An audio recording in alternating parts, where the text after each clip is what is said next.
Bismillahirrohmanirrohim. Assalamualaikum warahmatullahi wabarakatuh. Selamat siang anak-anak. Semoga kalian pada siang hari ini masih semangat untuk belajarnya. Hari ini kita akan belajar fikih. Nah, melanjutkan materi yang kemarin. Sebelum kita masuk ke pembelajaran, mari kita sama-sama mengucapkan lafaz basmalah. Bismillahirrohmanirrohim. Membedakan suci dan najis. Suci ini lawan kata dari najis. Suci berarti selalu bersih. Nah, sedangkan benda najis itu benda yang kotor dan memiliki bau. Berarti semua benda yang kotor dan memiliki bau itu najis. Berikut ini adalah contoh benda-benda najis. Nah, yang pertama ada kotoran manusia, ada kotoran hewan, air kencing, muntah, bangkai, air liur anjing, darah, hewan babi, minuman keras atau minuman yang beralkohol. Nah, itu dia contoh benda-benda najis. Benda-benda yang tidak kena najis itu disebut dengan benda suci. Nah, sedangkan benda yang kena najis, maka benda tersebut tidak suci lagi atau disebut dengan mutanajis. Nah, itu artinya benda yang terkena najis atau tidak suci lagi. Nah, orang yang terkena najis harus mensucikan najisnya atau harus membersihkan najisnya tersebut. Benda najis itu biasanya memiliki bau dan berwarna. Nah, maka jika kita mensucikan najis atau membersihkan najis, itu harus sampai hilang bau dan warnanya. Bunda punya sedikit contoh nih. Pada saat pulang sekolah, Gofur bajunya terkena kotoran burung. Dan baju Ahmad juga terkena najis. Baju Gofur dan Ahmad itu harus dicuci sampai hilang bau dan warnanya. Nah, kotoran itu pasti meninggalkan bau dan warnanya. Maka dari itu harus dibersihkan sampai hilang.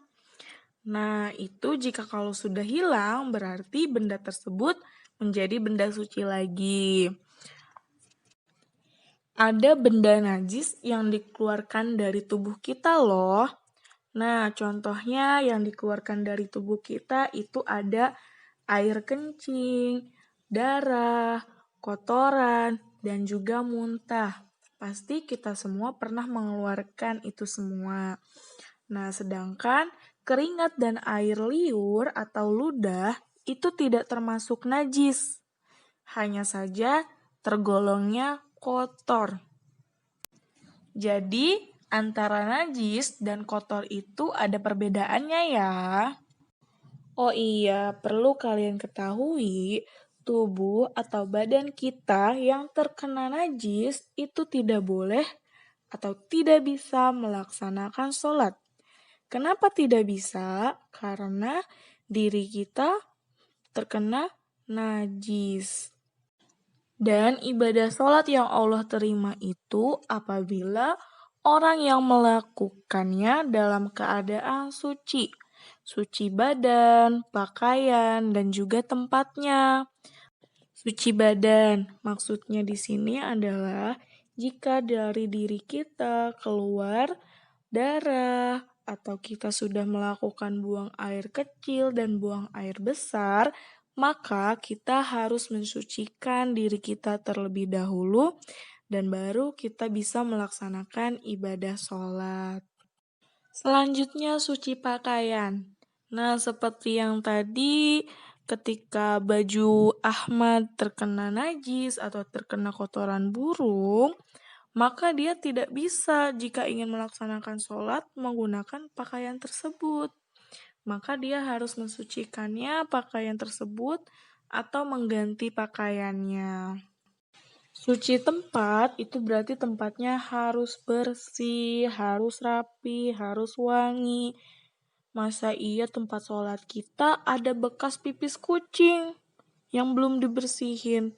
Berarti itu tempatnya tempat najis, tidak bisa untuk dipakai melaksanakan sholat.